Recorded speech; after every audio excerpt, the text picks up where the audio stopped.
لكم المطبخ البسيط. غنقترح عليكم واحد الوصفه بسيطه وكما وعدتكم، البريوش اللي كنا صاوبنا مع بعضياتنا من قبل والعجين ديالو اللي عطيتكم. هاي العجين عندي موجوده ديال البريوش. دابا غنشكلوها انواع اخرى كما وعدتكم. بسم الله. شوفوا العجين كي خامر.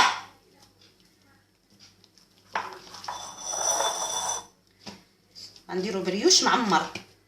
غنديروا جوج ديال الانواع. الاول غندهنوه بلا كونفيتور ديال الليمون ونرشوا عليه شويه ديال كاوكاو مهرمش على هذا الشكل، والشوكولا فيرميسيل اللي يمكننا نعوضوها بطريفه الشوكولات ولا لي بيبيت شوكولا ولا اللي بغينا. والبريوش الثاني حتى هو غادي نعمروه بلا كونفيتور ديال الاول بالكونفيتور ديال الفريز مع هاد المقادير، والثاني لا كونفيتور ديال الليمون مع الكوك اللي طحنته باش يولي رقيق ما يكونش غليظ ونحسو يجيب ملي غنخلطوه مع لا كونفيتور ديال الليمون غيجي بحال شي كريم ولا شي حاجه. غنعركو معاه مزيان وبيه غادي نعمر. غنتبعوا معايا الخطوات. بسم الله على بركه الله. اول حاجه غنقسم العجينه، نخوي البلاصه اللي غادي نخدم فيها. غنقسم العجينه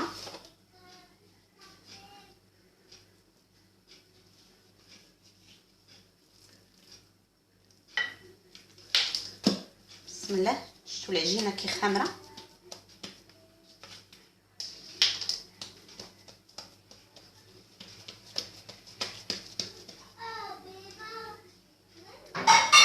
غنبدا بالاول اللي غادي نعمر الكونفيتور ديال الفريز والفيرميسيل والشوكولا.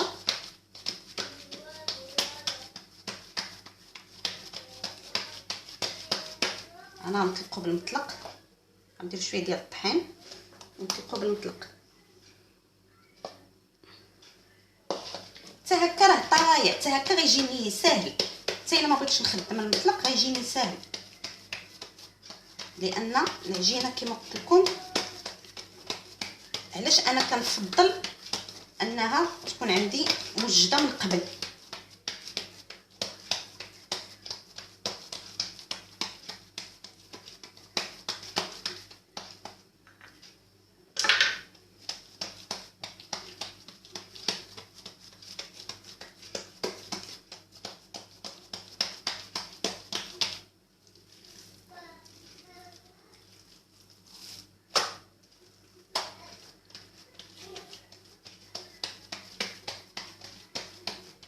انا غنستمر هكا حتى غنطلق العجينه.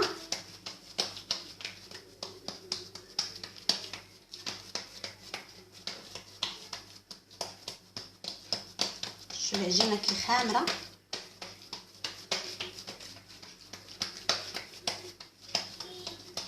غنستمر كنطلق العجينه وغنوريكم الطريقه.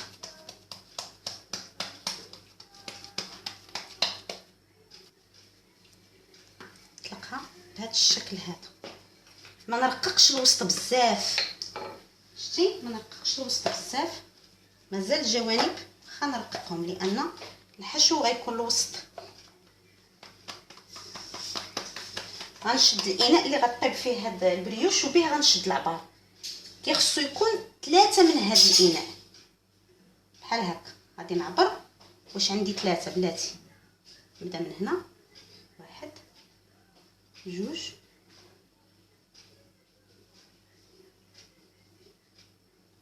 3. تقريبا عندي 3. غنزيد واحد شويه من هنا اللي صرا باقي يغلي، غنزيد نرققو.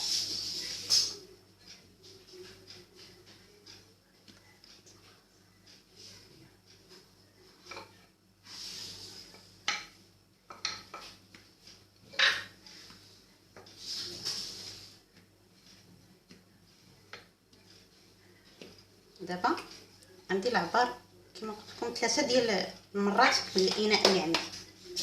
نعاود نتحقق نتاكد. غنقطعها على قد ما غنقطعش، غنقطع غير من هنا باش تجيني قطه. خصكم تتبعوا معايا المراحل لانها كتجي زوينه. هاد الثانيه الثالثه. صافي انا حاجتي مستطيل يكون 3 ديال المرات قد هذا الاناء هذا.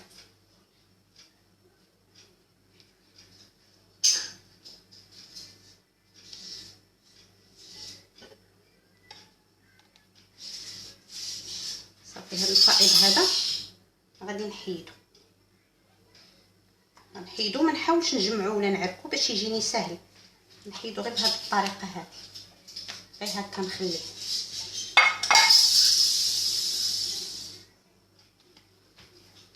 بحال هكا.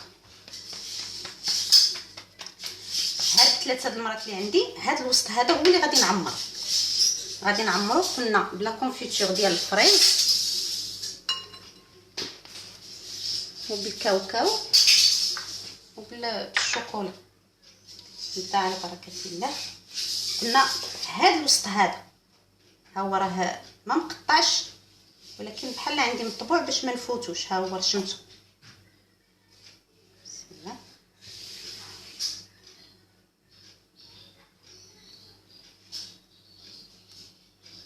مكثرش بزاف باش ما يخرجليش لا كونفيتور. ملي يدخل الحراره غيزيد يسيح.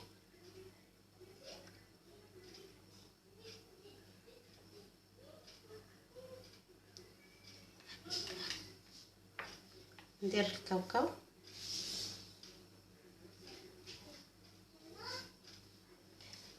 يمكن لكم تعمروها باش ما بغيتو، تعمروها بالزبيب، ديروا لا كريم باتيسير رفعوك من هذا لا كونفيتور، ديروا اللوز، ديروا اي مكسرات عندكم. خلي شويه باش نلوجه. نزيد الشوكولا. انا قلت لكم غير في الوسط، غير في الثلث الوسطاني. نذكر بانني قسمت العجين على 3.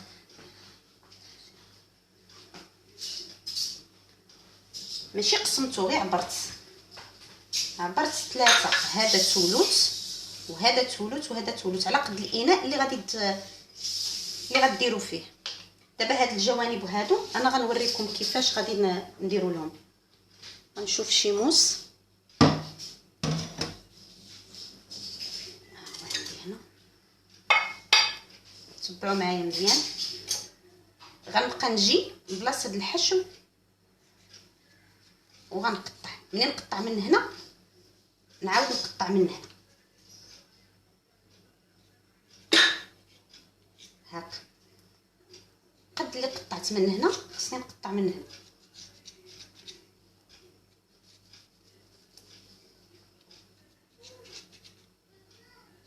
قد القياس، قد هاد الخطوط اللي من هنا قدهم من هنا. كنتمنى هاد الشيء يكون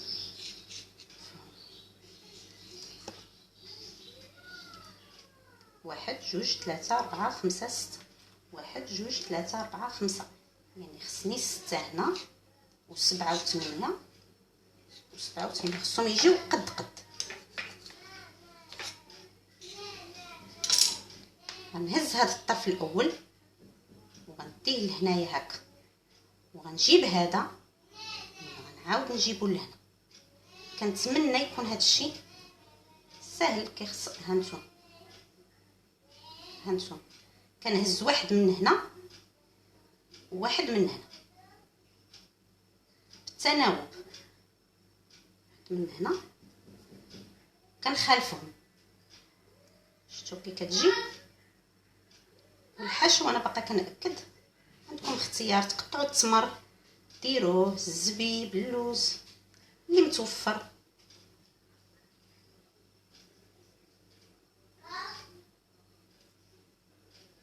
هي سهله بسيطه والشكل ديالها كيجي زوين.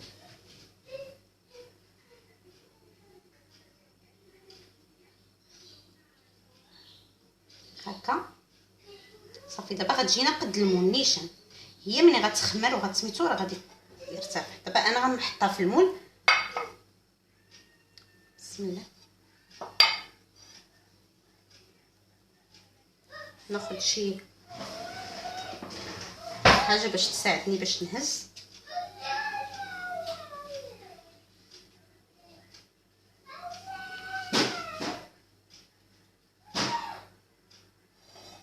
ونحطها كما كتشوفوا.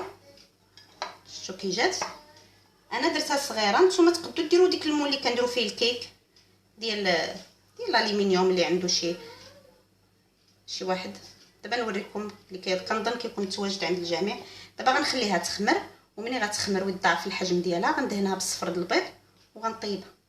غنوريكم الشكل الثاني. اول حاجه غنمزج الكوك اللي طحنته باش ما يجيناش غليظ وخشن. شوف كي مطحون غنخلطو مع لا كونفيتور ديال الليمون باش نغيروا لوغو. قبيله درنا لا كونفيتور ديال هذا الفريز، دابا غنديرو ديال الليمون. المهم ما كاينش عبار، انا غنخلط حتى يولي عندي بحال الكريم. غنستمر في التحرك ديالو حتى نجمعوه مزيان ويولي بحال العجينه، ويسهل عليا باش نفردو فوق من العجينه ديال البريوش. من بعد ما عركت البرتقال لا كونفيتور ديال البرتقال مع الكوك جا بحال هكا. شفتوا جا بحال شي عجينه. وطلقت لاباط على هذا الشكل هذا، لان حتى هي غنديرها غولي، غنلويها حتى هي على حسب المول اللي غندير فيها. هانتوما شفتوا العرض كل ما لويتو ماشي مشكل، ولكن الطول تقريبا باش نحطها هنا خصها تكون قد هذا الاناء اللي غندير فيه. غنعمرها بهذا. انا كنعطيكم اقتراحات ديال الحشو، وانتم كيبقى لكم كامل الحريه، اللي كيفضل ولا اللي كيبغي شي حاجه يديرها.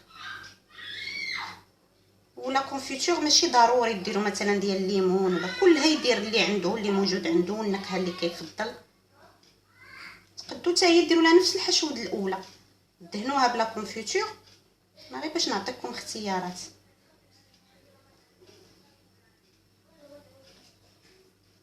بحال هكا نمسح يدي باش ما يبقاش لا كونفيتور لصق لي في العجينه. فرغت شويه باش ما تجيش الاطراف خاويه.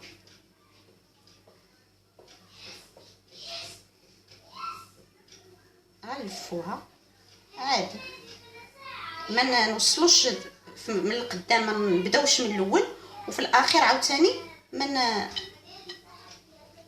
نزيدوش حتى الاخر. صافي هذه جد سهله وبسيطه كتجي، وملي كتقطع كتجي زوينه الشكل ديالها وكتجي عامره. شتي شويه جات كبيره، غندير لها ديك ها.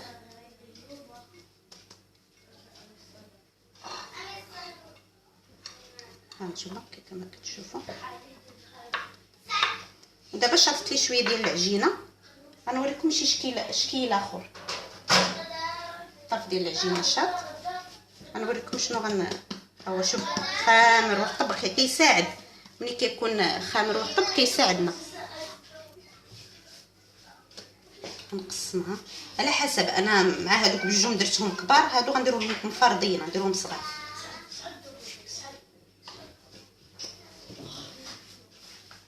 غنشدوهم وغنديروا لهم حرابل رقيقه. كل ما رققناها من كان احسن. داكشي علاش الخميره العجينه خصها تكون مرتاحه.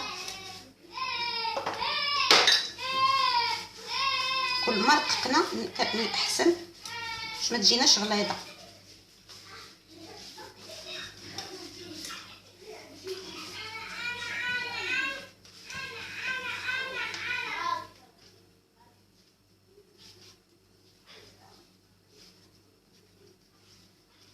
صافي كنظن بركه. هذا هو القياس. غنشوف الوسط ديالو تقريبا فين جا، ولا ندير ديك هكا باش نعرف الوسط هو هذا. ها هو رشمت واحد شويه. غنبقى كنلف حتى نوصل لديك البلاصه اللي رشمت الوسط، وغنحبس وغنلف بكل سهوله عاوتاني. الجهه الاخرى.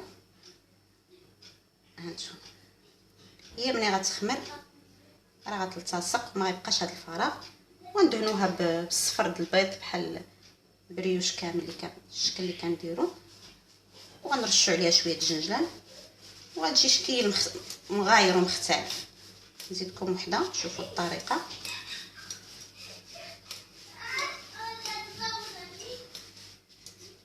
بغيتو ديروها وحده كبيره ديروها، كاين هكا عاوتاني شكل صغيورين الاخرين بجوجهم درناهم كبار.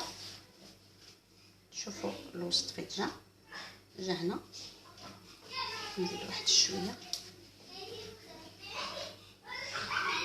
الوسط هو هذا. ولا واحد القضيه لويو او ميم طون هاك لويو او ميم طون، غتجينا نوقفوا في الوسط اوتوماتيكمون، غنوقفوا في الوسط.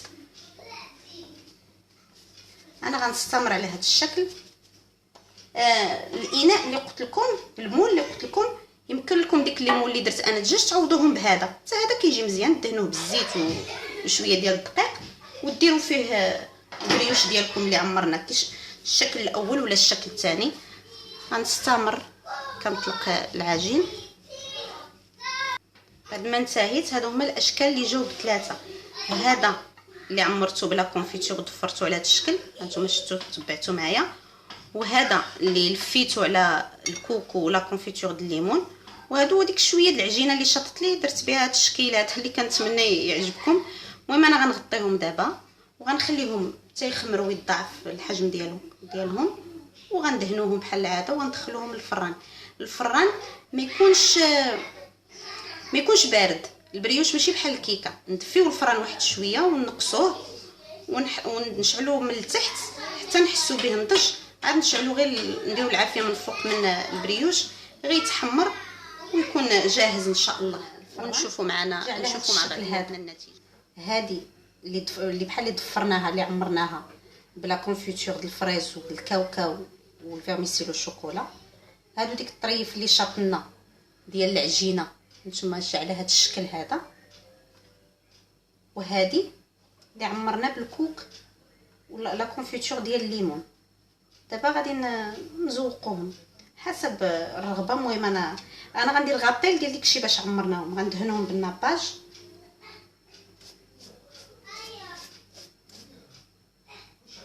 ناباج ولا لا كونفيتور نيت. الناباج كيعطي واحد شويه د اللمعان، ولا ما كانش متوفر حتى لا كونفيتور مزيان.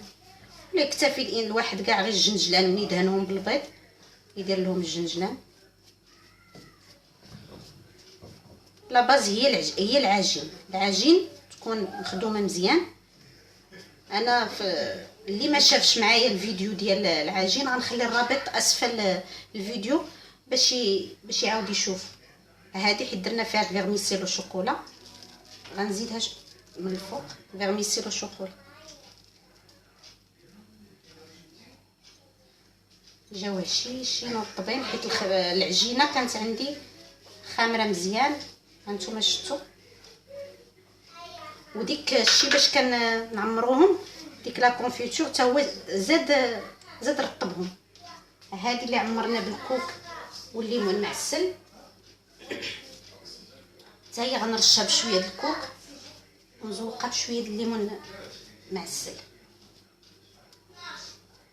هي هذه القضيه كتبقى المساله ديال الديكور اللي درتيه في الحشو كديريه في الوجه باش بحال غابيل باش كيعرف عارفي راسك باش عمرتي.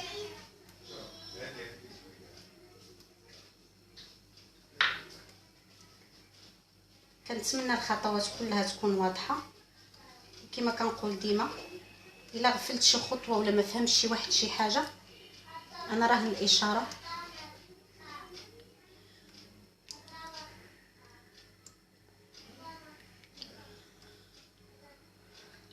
ديكور كيبقى اختياري، كل واحد على حسب الموجود وعلى حسب يتفنن. الطبخ ولا المطبخ اصلا هو راه فن تا هو. كنتمنى الاقتراح اليوم يكون عند حسن ظنكم، يكون مفهوم انا غادي نقطع باش نوريكم. شوفوا كي كتجي هشيشه ديك لا كونفيتور اللي لداخل، كيزيد شوف كيزيد يفتيها ويرطبها. هذه عاوتاني شوف غنقطعو باش نشوفوا كيفاش جا من الداخل.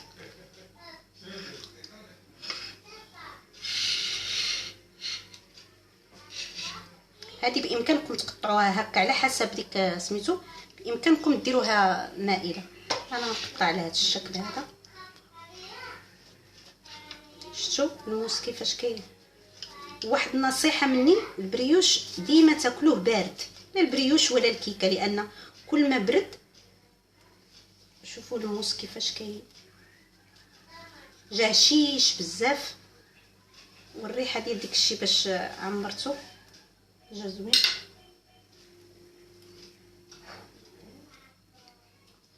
شوف هشيش بزاف. واخا نتوما شفتوا معايا في العجين ديال البريوش، انا ما عنديش شي كميه كثيره د الزبده ولا شي حاجه، هو غير ديك الحليب اللي كنديرو وديك الخميره اللي كياخذوا حقهم وكيرتاحوا، هي اللي كتعطيهم هاد الهشه هادي. قطعوا الاخرى نشوفوها كي جات.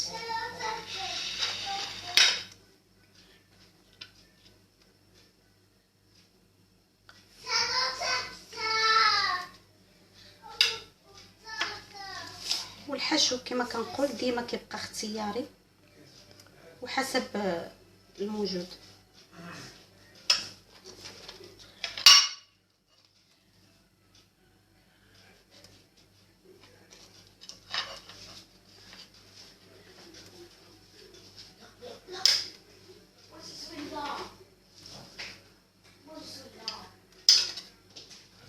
شوفوا الشكل ديالها كي كيجي،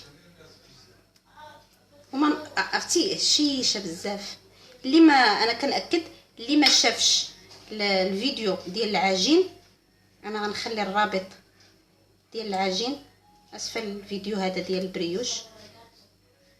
كنتمنى الاقتراح ديال اليوم يكون نال الاعجاب ديالكم، وهاد الشكيلات اللي قدمت لكم يكونوا عجبوكم، واللي كتعجبوا القناه ديالي يشارك فيها باش يتوصل بكل جديد. وانا كنشكر الاخوات اللي كيساندوني لا بارائهم ولا بتشجيعاتهم. كنتمنى نكون خفيفه عليكم ونكون نعرف نوصل لكم. والى اللقاء في فيديو قادم ان شاء الله، والسلام عليكم. وما تنساوش لايك، اللي عجبو شي فيديو يدير له لايك.